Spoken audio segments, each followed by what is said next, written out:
How would we prepare the statement of cash flows?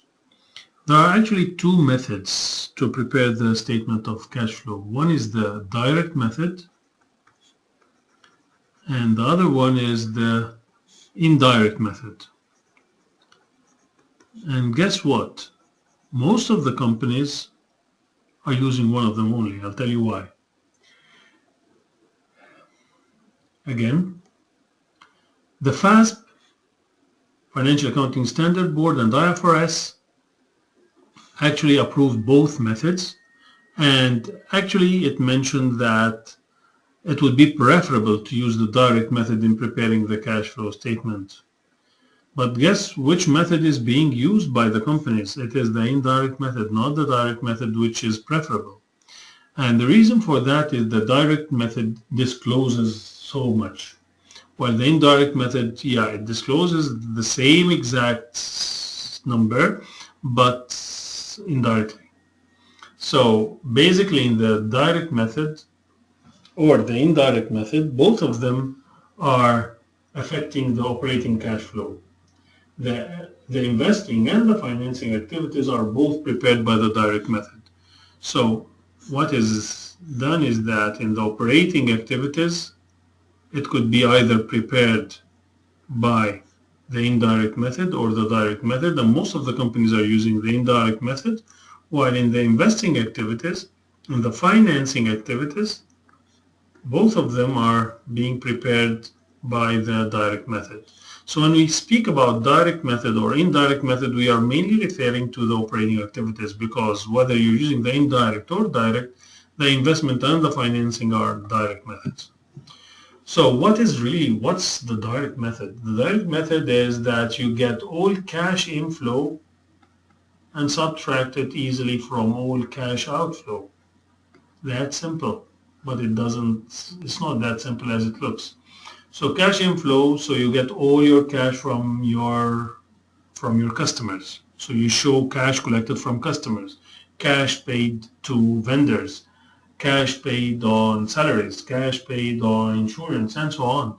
So here you're disclosing a lot. Your competitors would look there and know exactly what you're doing here. So this is the direct method, and a lot of companies are not using it. Mostly, more than 90% of the companies are using indirect method. So what about the indirect method? It starts with the net income figure, and then we would do some adjustments here, some magic. Okay, just kidding. So these adjustments which we're going to do will lead that at the end, or these adjustments actually will transfer the net income, which is calculated on accrual basis, to be transferred into cash basis.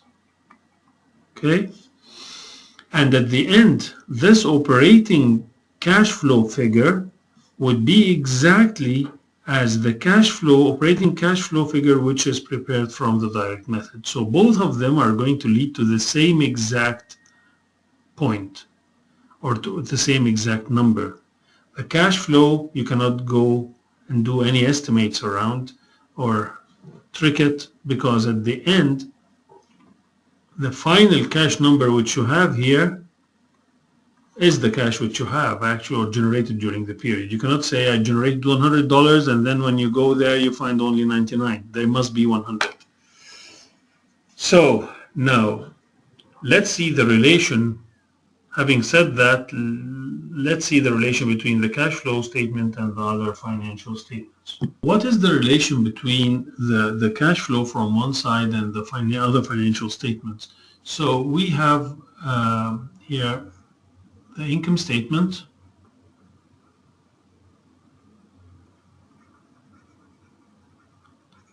and we have the balance sheet, statement of financial position. It's also another name. And here, if you recall, you're going to have the assets, and one of the assets here is the cash. And here is the statement of cash flows. Statement of cash flows. So if you are preparing the statement of cash flows by using the indirect method, so what you're going to have is two comparative balance sheets. So let's say this is the balance sheet of 2012, and that's the balance sheet of 2013. And then we have here a cash balance too, right? So that's the balance sheet, and then here we also have a cash balance. So what happens is that if I'm using the indirect method, so I'll get this net income figure, I'll take it and we'll start with it the cash flow statement. So here would be the net income. So it takes the net income from the income statement. Then I'm just going to do some adjustments here. I'll tell you how later. And we'll end up by having here operating activities.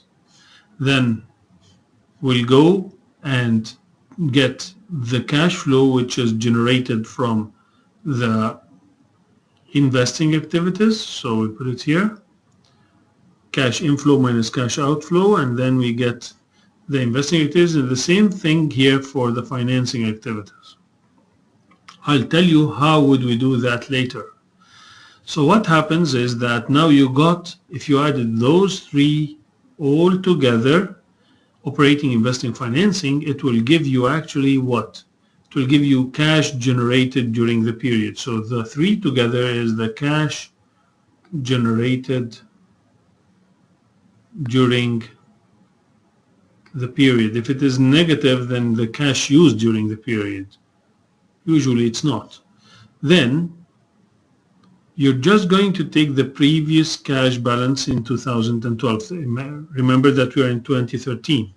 So if you go to 2012 and got here, so that's the cash balance of 2012.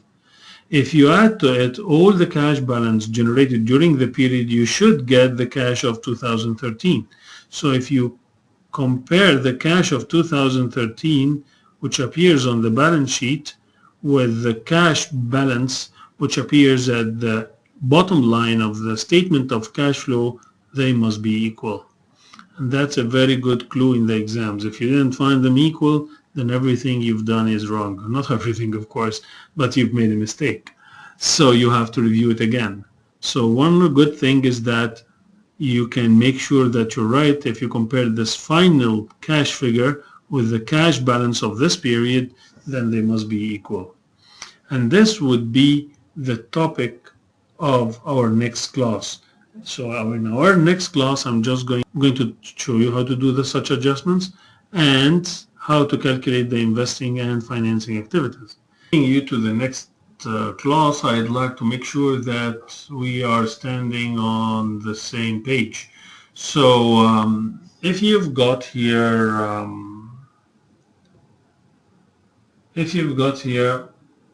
payment to suppliers, which category of the cash flow statement would you put it in? So suppliers are related to operations and I'm paying, so that means cash is involved. So in this case it would be operating activities, and you are right. Collection from customers, it already appeared, so it's the same thing. You're collecting from customers, so it's operating. Selling to customers on account, what do you think? Here, would it be operating? I doubt, because it says on account. Because on account, this means it's not included. This on account means it's not included in the cash flow statement at all, because selling to customers means that on account means that there is no cash involved. Depreciation expense, what do you think of that? Recall the depreciation entry. Is there any cash involved in the depreciation entry? Depreciation expense is debit, accumulated depreciation is credit. No cash, so it's not applicable. It's not included in the cash flow statement. Issuance of stocks. Issuance of our stock as a company, that is regarded as raising of capital, right? Raising of capital, if you recall, it's not operating. And it's not investing because the owner is investing but not the company. So now this is for the company a type of financing. So in this case, it would be financing activities. The next one appeared already, buying new machinery in cash. So buying new machinery in cash, this is an investing activity because you're buying here long-term assets, right? Then paying back a loan. So you got a loan, and when you get a loan, which activity is that? I think I heard it right, it's financing. So now you're paying it back, so it would be the same thing, financing. Distribution of dividends to shareholders. So what do you think of that? We got we have some stocks, we sold some stocks, and now we're paying back the shareholders. So when we sold the stock, it was financing activities. Paying back to the shareholders still is going to be financing. I'm paying salaries to employees. So I'm paying the salaries to the employees in order to generate revenue for my core business. So this would be operating activities. Purchasing inventory on credit. So yes, inventory is regarded as operating because it is main core business. But would it really work here? I doubt, because it says here on credit, and on credit here means that we didn't pay for it. So it's not included because we only include cash. Paying supplies for goods delivered. Yes, paying, that's the secret word, the magic word, which means cash is involved. So you're paying for goods delivered, goods you're using to resell. So this is an operating activity. Buying stocks of other companies in cash. So you're buying stocks of other companies, so you're investing in other companies. So this would be investing activities. I hope that it is clear by then, and see you next class.